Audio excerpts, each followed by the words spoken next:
मुलांना सुट्ट्या असल्या की मुलांना रोजच काहीतरी चटपटीत खायला पाहिजे. पण ठीक आहे, बाहेरचं देण्यापेक्षा घरीच काहीतरी बनवून देऊया. तर त्यासाठी मी इथे बटाटे उकळून घेतली आहे आणि साल सगळी काढून घेतली. आता एका पॅनमध्ये 1 चमचा तेल घातलं आहे. आता याच्यामध्ये मोहरी घालायची. मोहरी चांगली तडतडली की आता याच्यामध्ये 1 चमचा हिरवी मिरचीची पेस्ट घातली आहे. आता ही सुद्धा चांगली परतून घ्यायची. ही थोडी परतून झाली की याच्यामध्ये बारीक चिरलेला कांदा घालायचा.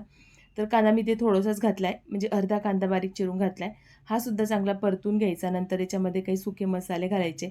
तर हळद पावडर, धने जिरे पावडर आणि मीठ घातलं आहे. सोबतच 1 चमचा चाट मसाला घातला आहे. चाट मसाला नसेल तर तुम्ही इथे आमचूर पावडर देखील घेऊ शकता. आता सगळे मसाले चांगले मिक्स करून घ्यायचे आणि जे बटाटे उकळले होते ते असे हाताने फोडून याच्यामध्ये घालायचे. तर आता याला चांगलं आधी मिक्स करून घ्यायचं. जर हे तुम्हाला खूप जास्त सुकं-सुकं वाटत असेल ना, तर थोडंसं याच्यामध्ये पाणी घालू शकता. तर मी इथे मध्ये थोडंसं पाणी घातलं होतं आणि चांगलं हे मिक्स करून घेतलं. तर आता इथे बघा या पद्धतीने मिक्स करून घेतलं आहे. आता याच्यामध्ये बारीक चिरलेली कोथिंबीर घालायची. आता परत एकदा हे चांगलं मिक्स करून घ्यायचं. आता ही बटाट्याची भाजी तयार झाली. आता ही साईडला ठेवून घ्यायची, तोपर्यंत थंड होते.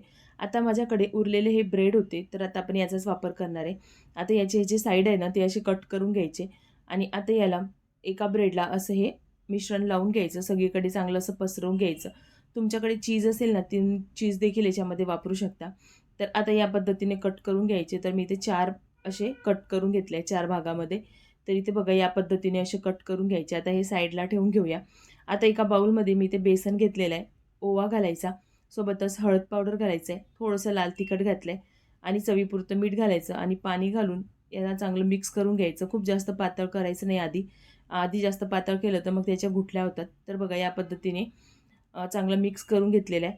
आता जे आपण पीसेस करून ठेवले होते ब्रेडचे ते याच्यामध्ये डिप करून घ्यायचे. तर बघा या पद्धतीने सगळ्या बाजूने चांगलं हे मिश्रण लागलं पाहिजे. असं डिप करून घ्यायचं. आता दुसरीकडे मी तेलसुद्धा गरम करून घेतलेलं आहे. आता याच्यामध्ये एक-एक करून असं टाकून घ्यायचं आणि आता मस्त असा रंग येईपर्यंत आपण याला फ्राय करून घेऊया. तर बघा या पद्धतीने छान असं फ्राय करून घ्यायचं आहे.